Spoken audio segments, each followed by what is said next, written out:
One of the conditions that MDs try to manage is high cholesterol. That's been a big business lately with statin drugs. And I think in the last 6 months to a year, as we're shooting this, the recommendations have gone up for people that should be on statin drugs to almost like half of the adult population. Your thoughts on either of those drugs, or surprised at the recommendations that keep going up trying to get more people on these drugs? Well, again, it's a lack of perspective. It's a lack of information. For instance, if you were to go outside and measure the position of the sun in the sky at different times of the day over the course of a year, you could predict reasonably and extremely accurately where the sun was going to be in the sky at any moment in time. And then you could also reasonably conclude that it's the sun that goes around the earth. Because look, that the sun is the sun that's moving. It rises in the east and sets in the west. And I can tell you at 3 o'clock Central Time on June 29th, that's exactly where it's going to be, and I'd be right. But because even though you had collected all of this data, if you did not know anything about gravity, if you left out the datum point of gravity, your conclusions that the Earth moves around the sun would be incorrect, even though you had amassed this gigantic amount of data. If you did not know or include into your research gravity, you would not know that it's not the Earth, the sun that goes around the Earth, it's the other way around. So, depending on the perspective that a scientist brings to bear on, in this case, medical research, they can be easily led astray for lack of perspective, a lack of a proper perspective. And this is how it is with cholesterol. I believe statin drugs are currently the second leading selling drug in the world, $25 billion, I think, a year. It's a massive amount of money that we spend on cholesterol-lowering medications. And in the time that we've been fat-phobic, statin drug crazy, heart disease, the rates of heart disease have not really changed that much. Meanwhile, Alzheimer's has skyrocketed.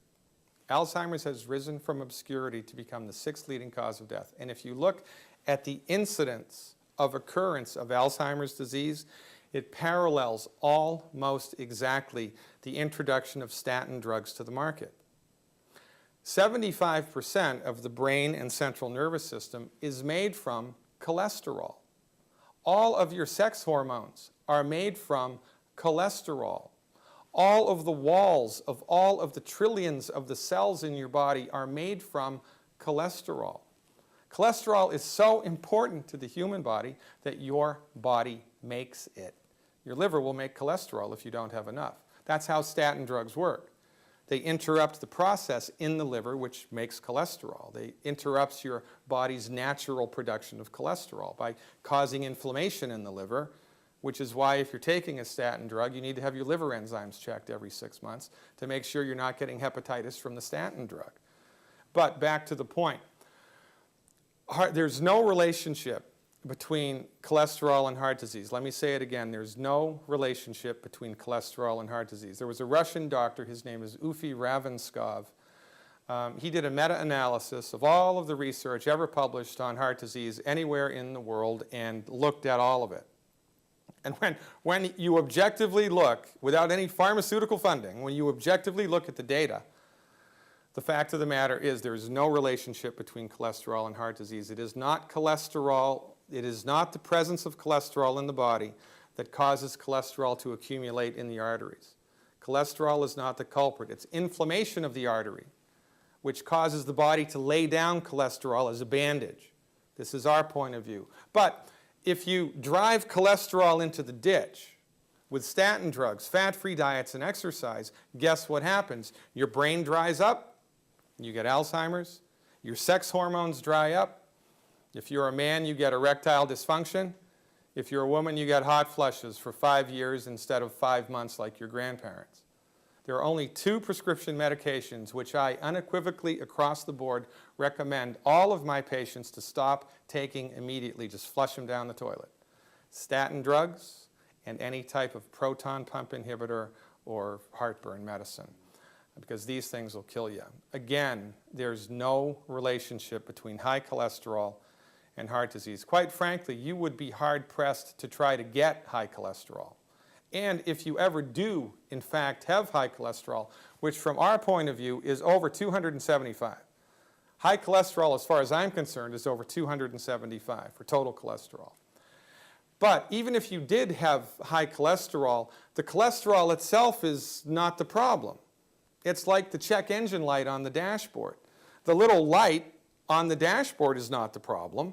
The light is an indication that something else somewhere in the automobile is wrong. When your cholesterol level skyrockets, there's nothing inherently wrong with the cholesterol, but it means there's something else going on in the body that needs to be addressed. And again, because of a priori built-in research bias that the MDs are blind to, they completely overlook this notion that it's not the cholesterol that's the problem. You know, thinking that cholesterol is the problem is like, you know, having somebody from Mars come to planet Earth. They don't know anything about anything, and they go around to houses that are on fires, and they see the bigger the fire, the more firemen. Therefore, they conclude that it's the firemen that caused the fire. It's a cockeyed way of, you know, looking at the data, and this is a big problem. There really is, in the final analysis, very rare cases of high cholesterol, and when those even do show up, again, it's not the cholesterol that's the problem. It's something else in the body making that happen. It's fascinating stuff.